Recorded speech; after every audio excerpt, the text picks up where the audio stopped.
అందరికీ నమస్కారం. డైలీ రాశి తెలుగు ఛానల్కి స్వాగతం. కుంభరాశి వారికి జరిగే శుభాలు అశుభాలేంటో తెలుసుకుందాం. ఈరోజు మీరు రెండు పెద్ద శుభవార్తలు అందుకుంటారు. మరి అనుకోకుండా మీరు కొత్త స్త్రీతో కలిసి ఆకస్మికంగా స్నేహం కూడా చేస్తారు.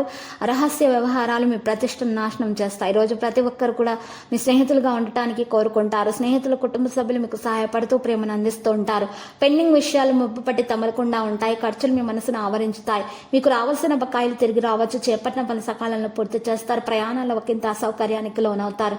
ఈరోజు సామాజిక రంగంలో కూడా మీ ప్రభావం గౌరవం పెరుగుతుంది. మీ మనసులో వివిధ రకాల ఆలోచనలు రావచ్చు. ధనసు ప్రకారం ఈ రోజు చూసినట్లయితే మీకు ధనం చేతికి అందుతుంది. మంచి రోజు అవుతుంది. ఆరోగ్యపరంగా ఈ రోజు మీకు మంచి రోజు కాబోతుంది. ఆకస్మిక భయం దూరం అవుతుంది. ప్రయత్న కార్యాల విజయం సాధిస్తారు. కుటుంబ వ్యవహారాల్లో జీవిత భాగస్వామి సలహాలు తీసుకోవడం మంచిది.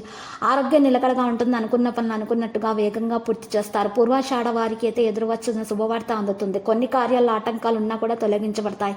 ఈ రోజు మీరు చూసినట్లయితే జీవిత భాగస్వామి కెరీర్లో మీరు మంచి బౌన్స్ను చూడవచ్చును. ఇది మీ మనసును సంతోషంగా ఉంచుతుంది. సోదరుల నుంచి సోదరి మనల నుండి పొత్తు మద్దతు కూడా లభిస్తుంది. ప్రతిదీ కూడా సరైనదిగా ఉంటుంది. అయినప్పటికీ మనసులో కొన్ని ప్రతికూల ఆలోచనలు చేయవచ్చు. ఆరోగ్యంగా ఉండడానికి యోగా వ్యాయామం ప్రారంభించండి. గోప్యత అనేది చెదిరిపోతుంది. జాగ్రత్త. ప్రొఫెషనల్ అధ్యయనాల్లో పిల్లలకు సరైన మద్దతు లభించడానికి కృషి చేయాలి. పనిలో విజయం సులభంగా సాధించబడుతుంది. ఏదైనా సంయోగం కారణంగా పెద్ద నష్టాన్ని కలిగించే అవకాశం ఉంది. మరియు మానసికంగా మరియు శారీరకంగా ఆరోగ్యంగా ఉంటారు. ఆరోగ్య సమస్యలు క్రమంగా మీకు తొలగించబడతాయి. విద్యార్థులు వారి అధ్యయనాల పట్ల నిర్లక్ష్యంగా ఉండకూడదు. మరి లేకపోతే వారి ఫలితాలపై ప్రతికూల ప్రభావాన్ని చూపుతుంది. లక్కీ సంఖ్య 42. Lucky colour teal. ఇక పరిహారంలో వినాయకుని ఆలయ దర్శనం చేసుకోవడం వలన మరియు మహాగణపతి మూల మంత్రం స్తుతించడం వలన మీకున్నటువంటి దోషాలు పరిహారం అవుతాయి. అన్ని శుభాలు కలుగుతాయి. ఆటంకాలు తొలగించబడతాయి.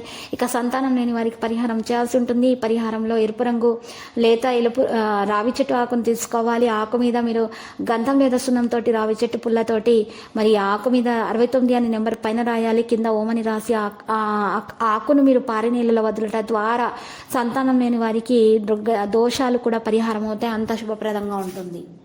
ప్రతిరోజు ఈ విధంగా రాశి ఫలాలు తెలుసుకోవడానికి వీడియోని తప్పకుండా లైక్ చేయండి. క్రింద కనిపిస్తున్న రెడ్ కలర్ సబ్స్క్రైబ్ బటన్ ని తప్పకుండా క్లిక్ చేయండి. లైక్ మరియు సబ్స్క్రైబ్ చేసిన వారికి ఈ రోజు ఏదో ఒక శుభవార్త వినాలని నేను దేవుణ్ణి ప్రార్థిస్తున్నాను.